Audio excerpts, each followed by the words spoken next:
Hello everyone, I'm Professor Geek. Welcome back to the channel. And I wanted to make another video today addressing some of the responses that I receive from time to time whenever I go off on something like Stranger Things that I recently did. I did a recorded review. Apparently I was a little bit more heated in the office hours live stream. But, you know, I speak out and I criticize whenever a franchise goes wrong, be it Stranger Things, Star Wars, the MCU, you know, DC's cinematic tragedies.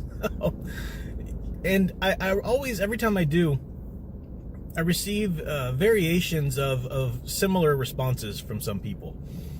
So I wanted to address these types of responses. And in doing this, I want to assure anybody watching, this is no kind of passive-aggressive response or you know, trying to fire back at some individual person or whatever. I don't even remember the individual people who say these things. I just know that they stick in my mind, the sentiments, because I hear them so many times over and over again, some variation thereof. But and I've heard a few recently with the Stranger Things one. And I just thought I would make a short video addressing some of these, because it becomes kind of tedious. They're not really well thought through. Sometimes they're from well-meaning people, and sometimes not. But I'll start with the first one, which is pretty easily thrown out, and that's the concept of, well, if you don't like the movie, just don't go see it. Just don't watch it. If it's not for you, then just don't. You know, if you don't like it, don't watch it. Well, that's pretty ridiculous. Sorry, for one thing, there might have been some level of validity to that statement if it's just a new property, if it's just a new character, a new movie, a new comic or whatever that's come out that isn't trying to remake anything, you know, anything that you love, and trying to remake anything that's already pre-established, just something new. Well, yeah, sure, you know, just don't go see it then. Obviously, I couldn't care less about. I saw a headline the other day. I think they're going to do a sequel or a remake or something of that movie White Chicks. Okay, whatever. That has nothing to do with me. Nothing even remotely, you know, piquing my interest about that. So whatever, go do that. You know, sure, whatever. That's over there. That's not me. But even in a case like that, there can be a precedent for speaking out. For example, there was that, blanking on the name of it. Was it Huck? I don't think it was Hitch. That was another one of Will Smith's movies, but where he was a superhero. I think it was called Huck or something like that. But so a new character, superhero movie, but a new character, wasn't trying to retell the story of Superman or anything like that. But still, I did still speak out a little bit against that because of that movie itself wasn't so much a problem, but it did kind of kick off, or it played into a way of looking at superhero, a deconstruction, a movement to deconstruct, you know, that was running about, and that I spoke out against that movement, and I used that movie as an example way back in the day. So yeah, you can speak out against things even if they are of new properties or whatever, because you're concerned of how they affect the culture.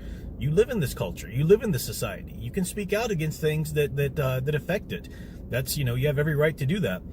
But obviously, of course, nowadays, you really can't say the whole, you know, if you don't like it, don't watch a thing anymore, because those who are, you know, the social agendas that are driving all of these remakes and everything, they're actively going after pre-established franchises. They're actively trying to infest characters and stories and mythologies that already have a solid place in our society and that people already love and are already linked to in many ways, personally, even with their psychologies, you know, in terms of what inspires them and what they aspire to.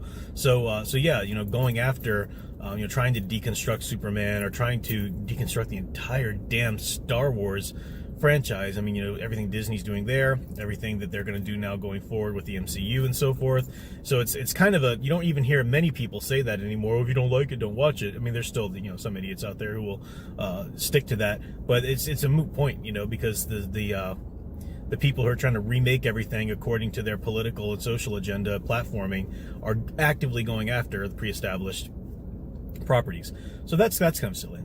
Another comment or sentiment that I hear expressed in various ways, and this one's pretty silly. This one is, I hear this a lot with Stranger Things, for example. Well, yeah, there's some of that social agenda stuff in there in it, but it's not like it's Star Wars or anything. It's not like it's there's a lot less in that than I get going to all these other places. So why won't you just enjoy what's there? I mean, there's some good stuff in it too. Why don't you just enjoy this, because there's less poison in this than in most things. So why don't you just drink the poison in this because it's got a cherry flavor? That's basically what they're trying to say. It doesn't make any sense. I can understand. I don't understand, but I can sympathize a little bit with the beaten and beaten down nature of that sentiment. It's like, everything I love is just being corrupted.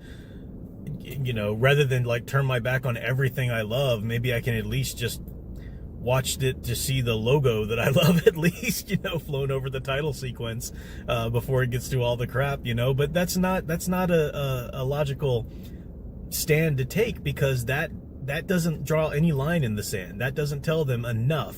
I'm not going to handle any more of this crap in our franchises. No, that just tells them, yeah, keep on bringing it. I'm just willingly going to swallow whatever. At least from this franchise, there's proportionally less, so I'll be okay with that and not speak out against it. That's silly. That's ridiculous. We are in charge.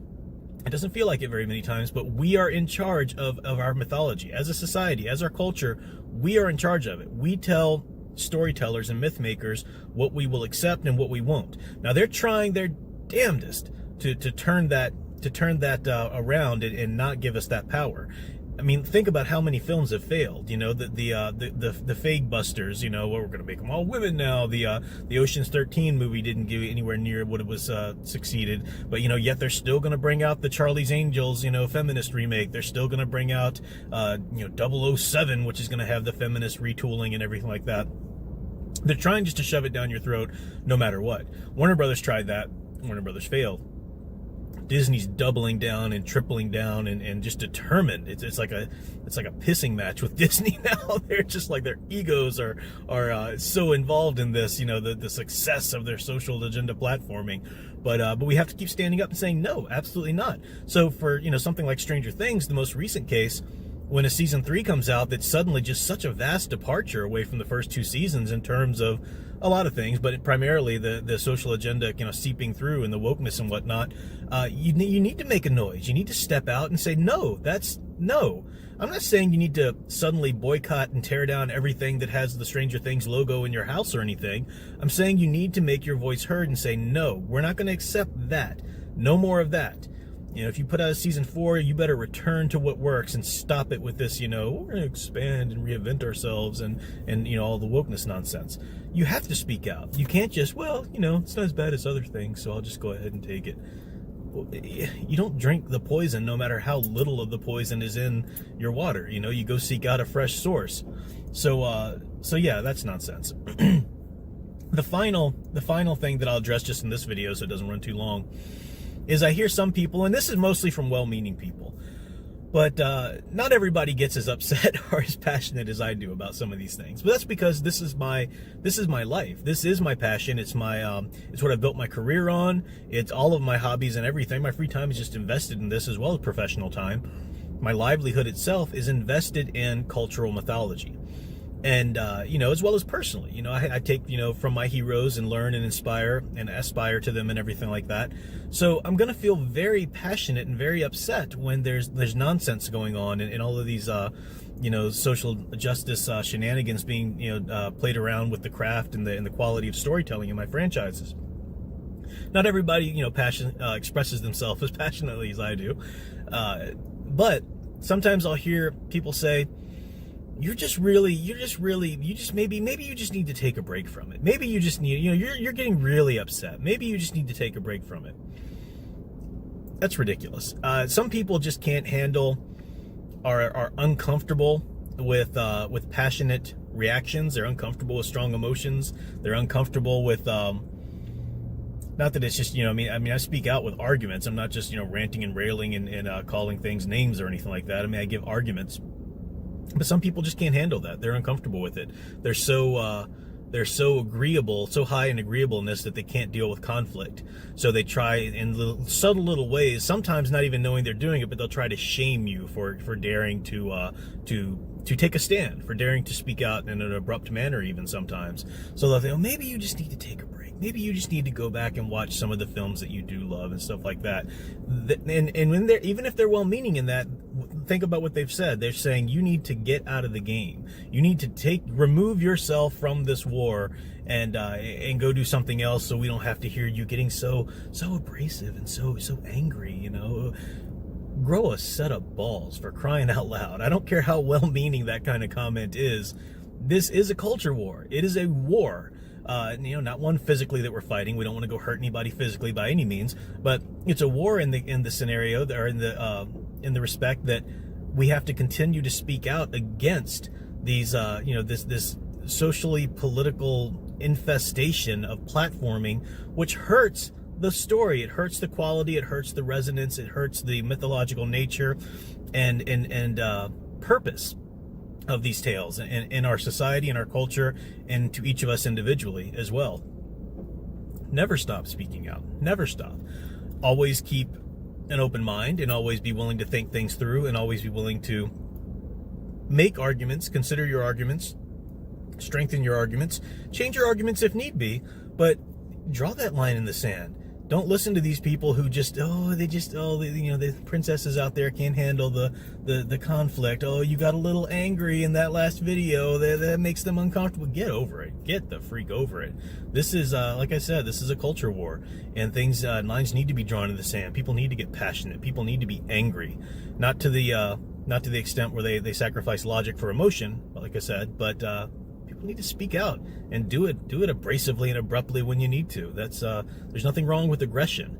You know, you should be able to have those teeth when you need them. So anyway, that's all I'll do with this one. The video is running a little long. I thought it was going to be shorter, but you know, whatever. Maybe I'll address some more of these sentiments as they arise later, but just wanted to speak out against this, because some people can easily hear these things and maybe not having thought them through, kind of back down and get kind of shamed into silence or backing off things, and that's, you know, you shouldn't do that. So that's all I've got for now. Stay tuned for more live streams. You can check out my own graphic novel, Tales from the Stacks, link in the description below. And until next time, keep enjoying and digging deeper into the hero stories you love. Thanks for watching.